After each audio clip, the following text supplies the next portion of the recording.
1. Welcome back. Welcome to the ADI Wildlife Sanctuary. We're a little late starting this evening because unfortunately Thomas is poorly and we're just waiting back for information from the vet on what to do next. But we're with Mahib because so many people were asking about how Mahib is doing, and he's doing really well. He's very happy. He's doing a little grumble about us, which is also nice. Because it can be friendly and unfriendly. But he's kind of thinking we're okay right now. So very good to see Mahib looking as strong as he does, and we hope that he carries on looking strong like that. I know. Doing quite a grumble. Good boy. Yes. We were live down here this morning on Jan's page. He was friendly as ever. He's a good boy, yes he is. Yeah, I know. Irritating people. Yeah. Good boy. Good boy. Okay, we've got quite a walk to get up to Goliath and Coralie, so we're going to head up. And the sun, lovely sunset again. We're looking across there at the different habitats, Simba and Ray. Then there's Kasari, and then on the other side of that, Chino and Coco. And they're the people that Goliath has been communicating with since he got here. Except not those.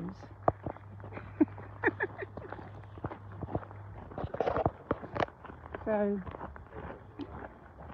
here we are, going down. This is section 13. As you see, for the rest of our Q8 residents, and it's a 1-year anniversary for them. So, and there's a gorgeous sight. Look, there's our little sweetie. Yes, she's stalking. She's stalking us. And she's stalking us.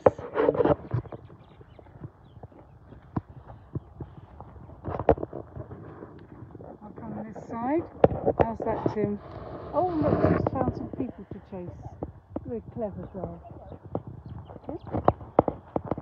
Yeah.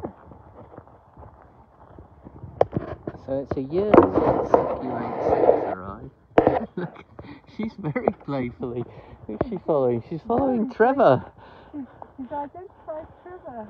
Trevor, our head of security.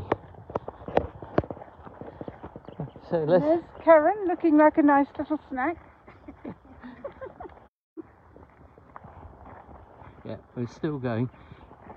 Sorry if we lose signal every now and again. It's due to the fences here.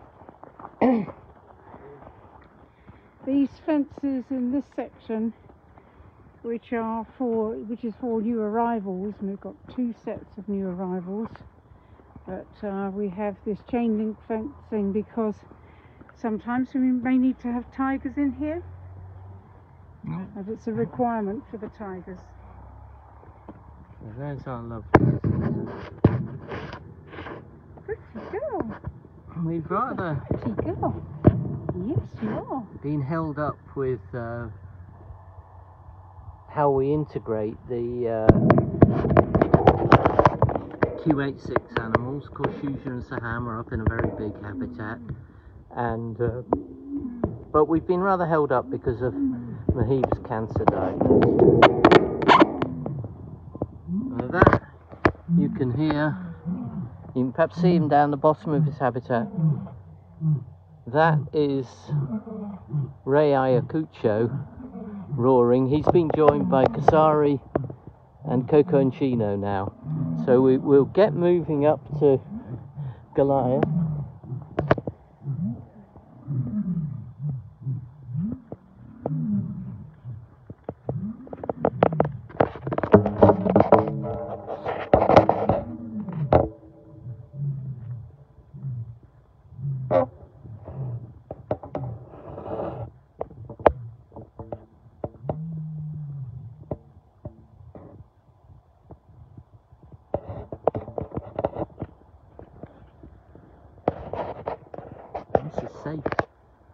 coming right up to us.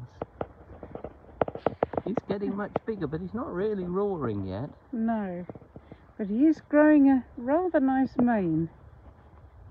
He's got it all the way down along his chest now and going under his belly, so he's going to have a lovely mane as he matures.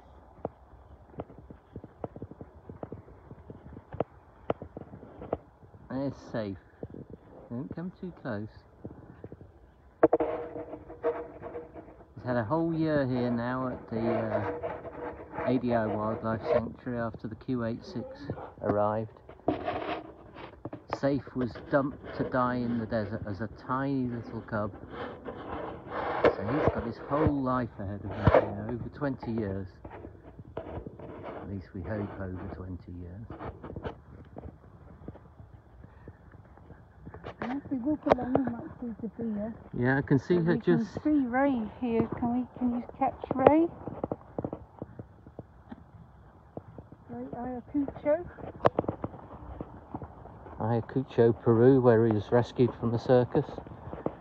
And we drove with him over the Andes. Here comes Safe's partner in crime, Davia. Davia. Hello. Hello, Lottie.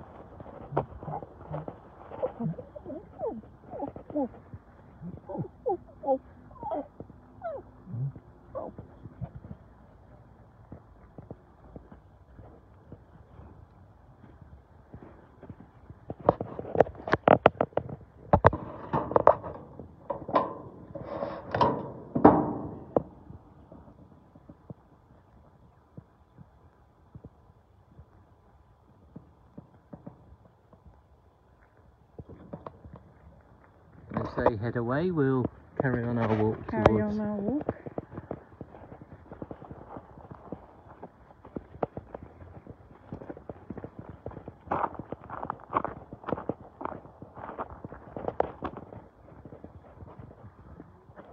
I don't know if you can see him, that's maybe silhouetted, that's Mighty Ray Ayacucho. What a lovely boy. Oh, Handsome boy. we better keep moving because that sun's going down fast. It's going down very fast.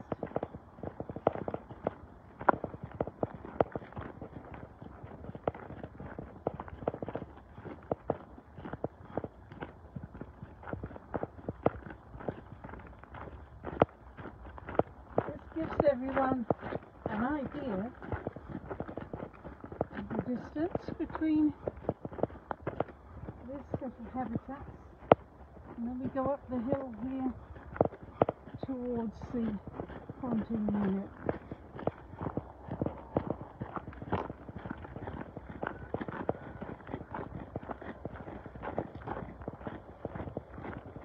Everything you can see in front of us is going to be part of Goliath and coral reefs habitat. Here's a couple of the road signs. If you sponsor roads here for us to surface, they will give you the naming rights. So, and the road we're on here is Kakato Road to Happiness. And so this will be, we hope to open up Goliath and Coralie to this big habitat at the weekend. We'll be live for that moment. That will really feel like they're going into Africa. What we're trying to do is get them accustomed to some sort of feeding routine so we can get them back in to the house at night. So, not sure whether they've got them in yet or not, Jan.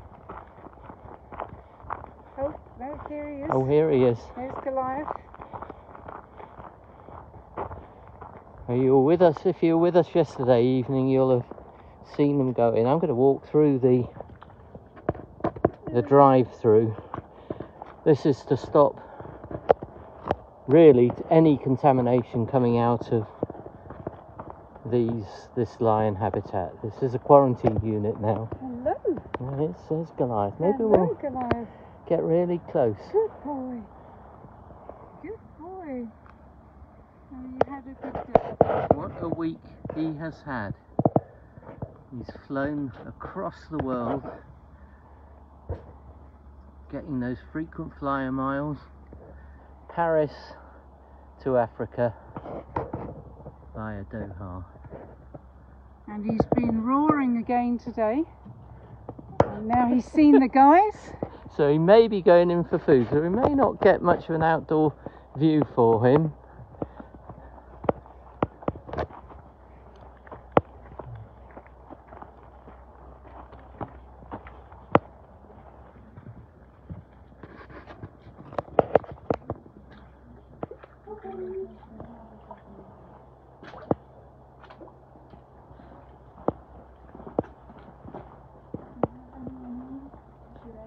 So Johannes, can you quickly tell us what's happening? Yeah, now's the time now. We bring them the food. We're just gonna try them to bring them inside to close them and feed them. And then we're gonna keep them in the night house for overnight. And then because at the night house it's warm, so and then tomorrow morning we'll release them again to the feeding camp. This is really about getting used to the routine here, isn't it? So that they come in the evenings.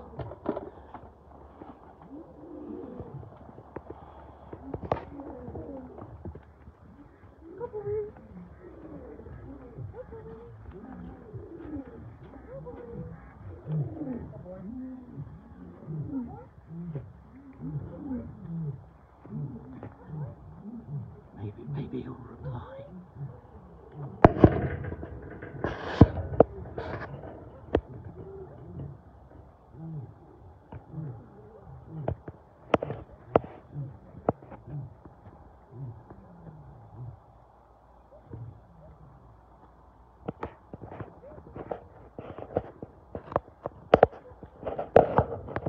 Goliath has been on his trampoline today.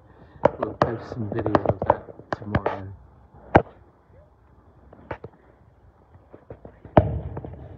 So Coralie has apparently been snoozing in her night house today, and she's just gone out and gone into the den.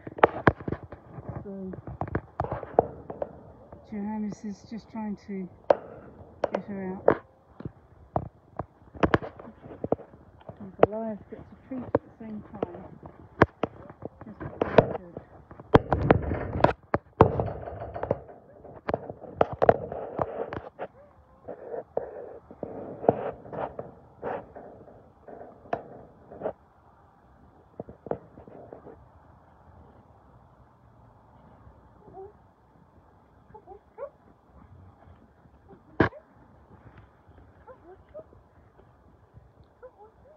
So we're going to move with Johannes because he's not quite sure whether he can smell that food. You can see that on his face. But we need to get him in. You know, we're lucky that these animals were held at Tonga in France. We'll pause here a minute because Johannes is just getting inside the house. So to eat, they come in to eat so that we can see how much each one has had. There are 2 bedrooms in the house, and is he in? He is in. I just want to go to quality. Okay. So Goliath is in. I'm just waiting to get Coralie in. And out comes Eleanor. How are you? Hey. And he's getting very excited. Yeah, he's been very active today. On his trampoline as well. Yeah, tell us about that. Yeah, so he's been going for it the whole day, and then every time you think you get a video, then he just doesn't, and then as soon as we were going to leave, he just jumped up, and we've been finding him there since this afternoon. That's terrific. Well, he loved the one he had in Tonga, so the good thing is getting these animals from another place, Jan, where they've looked after them and tried to care for them and so forth. We've got a bit more insight into their likes, and they're not frightened of people, which is good.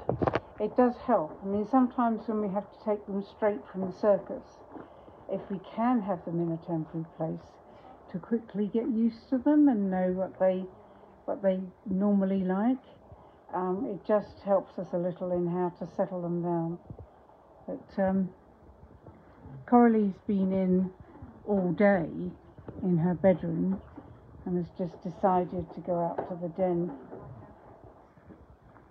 So we're going to go quiet now because she's on her way.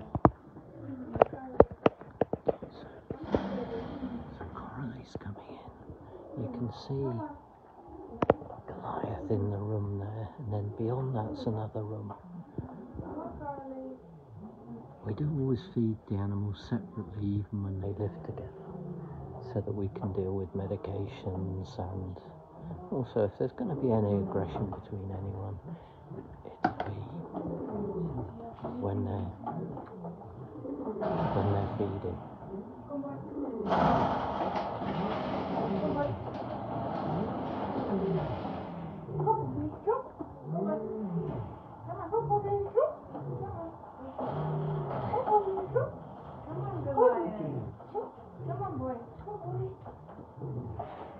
So what they're doing now is moving Goliath into his room so that Coralie can come into hers.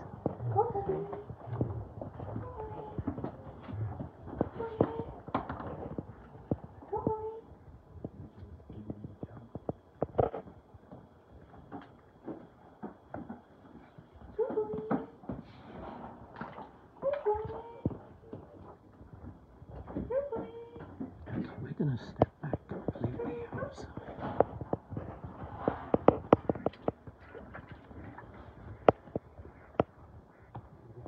So Coralie's right in the doorway. She's in the doorway, so we're stepping out of sight because it's still very new to them.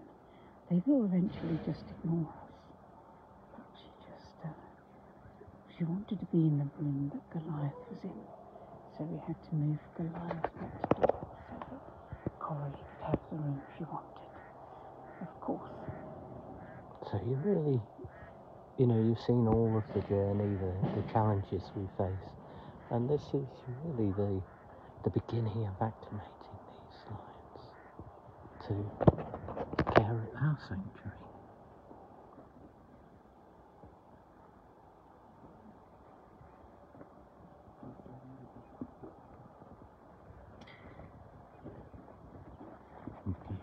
Looks like, this can go, we always boast, don't we, Jan, that this is where they get to make their own choices.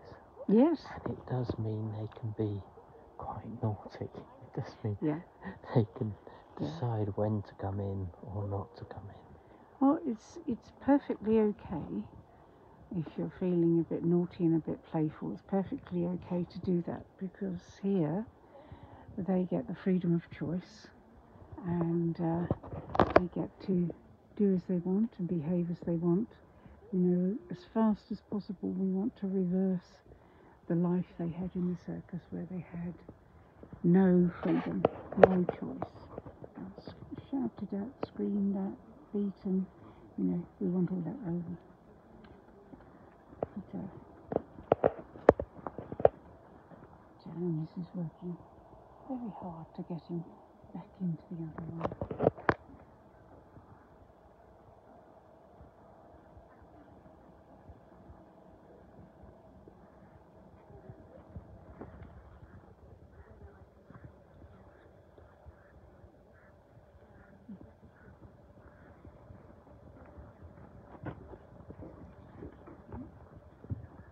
So we've got Will here, Will Bradley, who's part of our ADI team in London, who is doing the social media. So he's getting to see what he's raising the funds for when he's posting these lives and asking you to help. So how's it been, your journey with the lions? I finally get to meet all the residents that I've seen lots of images of before, but now I get to meet them in person, so it's quite, oh my god.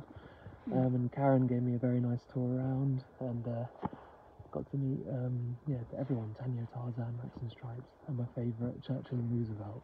So it's been great to get a sense of what the sanctuary looks like, and really good stuff. I'm very glad to be here. Yeah. And I think it's been great that you were able to see all of this. Yeah. And also Oh, looks like she's in. Oh, they're both in. Oh, They may be both no, in. the tail I saw was Goliath. Let's go peek in.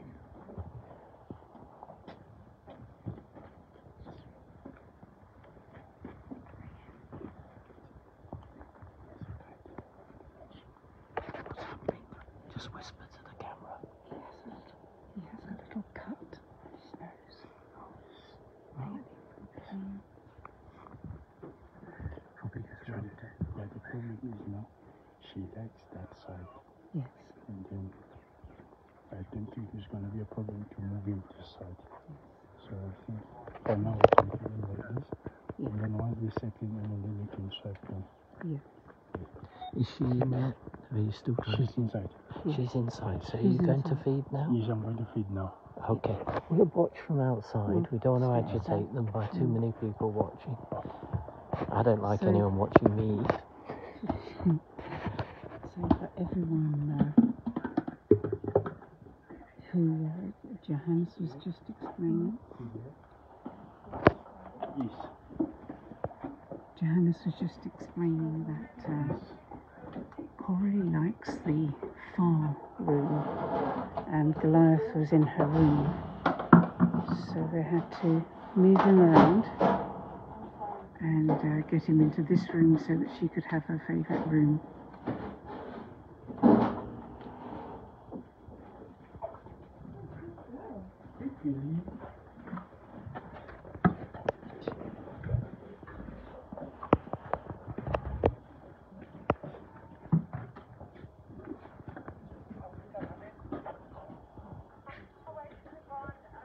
You'll have seen there that we use the feeding chutes. If you'll tell people. Yeah, so remember the feeding chutes enable us to be completely separate from the animals when we're giving them meat, because they do get very excited, so we can't have any human limbs or fingers anywhere near where they're about to get fed. So we put the food into the chute and then we lift the door and it drops onto the feeding place, and they can take it from there. It's just a good safety feature to prevent contact between the humans and the lions. Now, most of our lions would go straight out after feeding. But these are new lions. It's cold and they've been on a very long journey, so they will be in overnight for a while. We also, at this time of year, or more in June and July, keep the older residents, people like Tarzan and Simba, indoors overnight if we can, because they're very old and arthritic, some of these animals that come out of circuses. But for Goliath and Coralie, it's more of a get them used to the routine and not let them get a chill after they've been on a very long journey. Yes, and it was summer in France and it's winter in South Africa, so that's another slight shock to the system. When Coralie has finished eating, she's had all her food, then we'll open the gate between the two bedrooms and then they can cuddle up together tonight. And there's lots of extra soft hay in there, special hay we call teff, helps to keep them warm. He's given himself a little cut on the nose, probably from some of the mesh trying to reach through to Coralie earlier. We'll keep an eye on that, but it's obviously not bothering him. Tiny little scratch, but with a little bit of blood there on the nose. Okay, shall we let them settle down? Yeah. So you're pleased with the way they're settling in, Johannes? 100% pleased. It's just that Coralie, she's the one that she's a little bit settling in, but surely, slowly, step by step, she will settle it in. Just like him now, he's already settling in, coming nicely, listening to us when we're calling him. It's just only Coralie for now, but definitely we have to give them time. When she's ready, she will be relaxed and come in easily to the night house. Oh, definitely. Quite sure of that. I'm quite sure you'll be bringing her in every evening and she'll be perfectly happy. Yes, definitely, because it's nice inside, it's warm, so they can just have a nice chat inside. So really this night house is warm, so they can enjoy to sleep inside. Okay.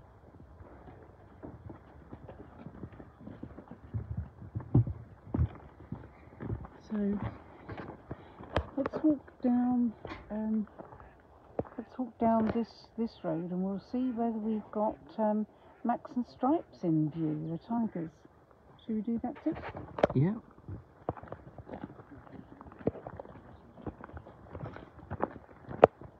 And we'll leave behind the quarantine facility and we'll walk through the car wheel wash full of disinfectant.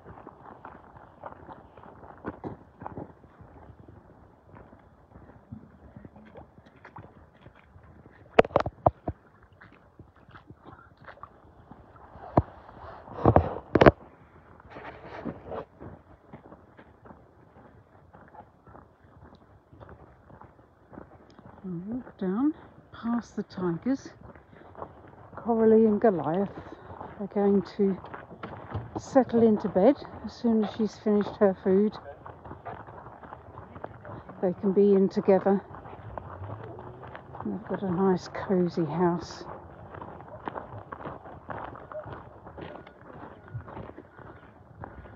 See, we're coming up to Safe and De Beer again.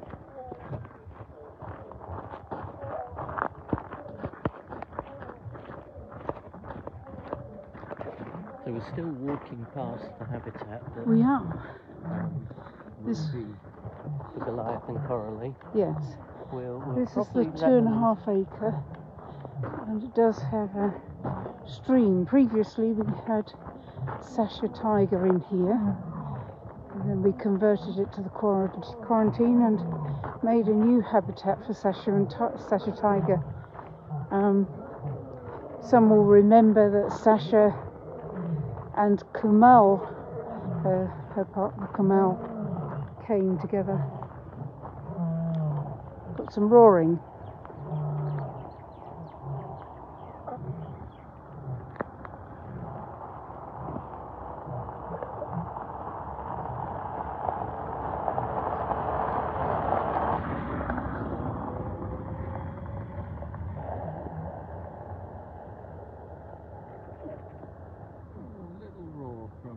De Beer. Was that a little baby roar? Good girl.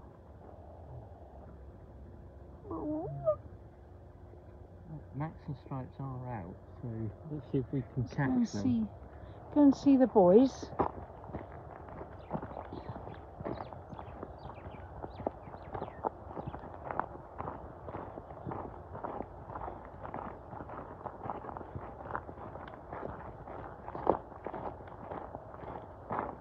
Thank you to Sarah Foy for adopting Safe. Absolutely. Adoptions for Goliath and Coralie are available. There's probably the links in the comments. Adoptions are so important because by spending a little every month, you can really help with the bills we get, the veterinary bills, feeding bills of course, but the bedding and the repairs and the maintenance. You know, we're talking about taking animals for life. Little Safe, 20 plus years. Goliath and Coralie, well, let's hope at least 10 years. So finding a regular way to support us is really important. I think what we have to remember, all of us who care so deeply about these animals, is we have to get them out of the circuses, we have to get them out of the places of entertainment, the places that train animals for movies, for advertising, for personal performances. All of those, we must get those animals out And then they need to come somewhere, and they need to come where somewhere like this, where they can live something like the life that they lost in the wild. As much space as possible, minimal human intervention. We pretty much leave them to do what they like. We feed them, and 2 or 3 times a week they get enrichment, new toys, new things of interest. Everyone who knows all of the cats knows how they are fascinated and intrigued by anything new. They love anything new. So we stimulate their inquisitive nature by giving them something different each week. You could just show people the back of the staff village. This is the back of the staff village, yes. Which supporters helped us build this past year. We built 2 wings to it, and 12 people live on site here all of the time, so they're there at the beck and call of the animals. And as you can see, right at the heart of the sanctuary, they're, you know, yards away from the animals. Now, we haven't seen Max and Stripes. We've walked one side of their habitat. Maybe we won't see them. I expect they saw us coming and decided we were of no interest whatsoever, seeing as we've got nothing to offer them today. I saw them walking along here together, but they knew their food was coming. It was just a bit earlier, about half an hour before we filmed. So this is Max and Stripes' habitat, and we're walking along Julian's Walk. All of our roads have names. This is sponsored by Julian, and this is his walk down to the tigers. In the distance, the other side of the habitats, you can see the lake. And I can see them now. So they're in their feeding camp, and so they've chosen to stay in there, probably because they'll be hunkering down for the night in their house. Light is fading fast.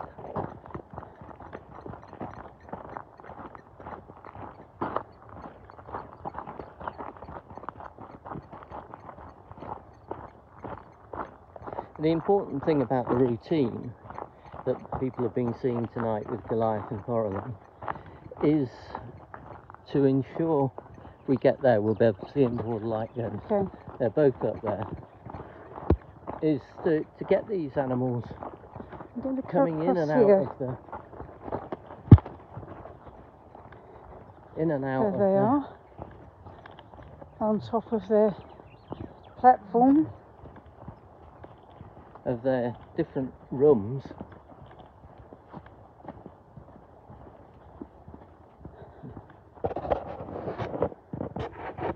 And here are the lovely boys.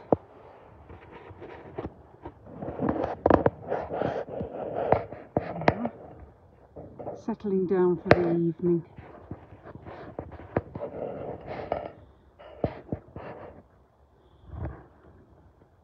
The stripy pants boys. This is the stripies section, the tiger territory. The 2 wedge lights on Saki's house.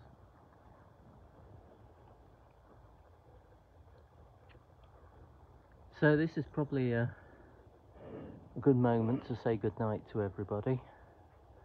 Someone just asked how big is the sanctuary. We have 455 acres. Every habitat is a minimum of 2.5 acres. But our biggest are 8 acres. So we have room to take more animals.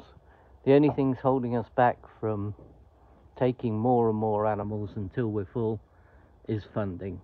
It's literally as simple as that. We would need to take on more staff, and we have to build these huge habitats. It costs about $20,000 to put up all the fencing around a habitat, and it costs about $20,000 to build those houses with rooms. and then there's the feeding, care costs, staff costs. But support us. We will not sit on the funds. We'll go out and save animals. Sarah's asking if it was Stripes who had the seizures, but no, actually it's mainly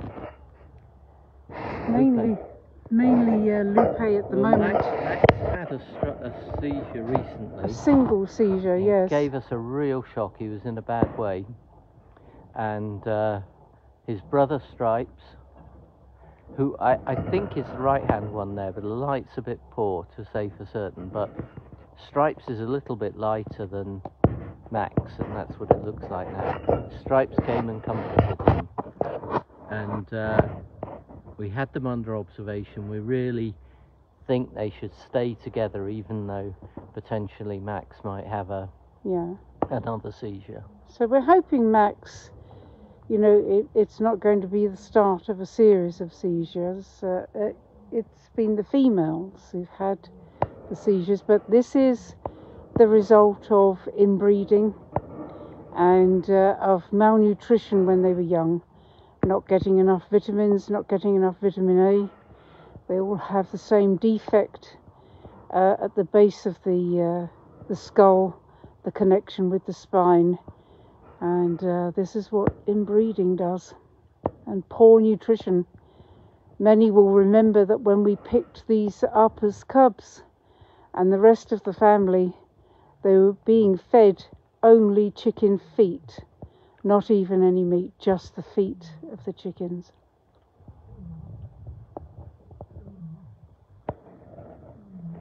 The lions over Thomas Kimber Way are starting to roar now. Don't know if you can hear that.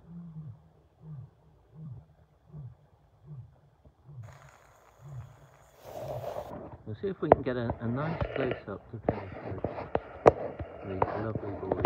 Mm-hmm.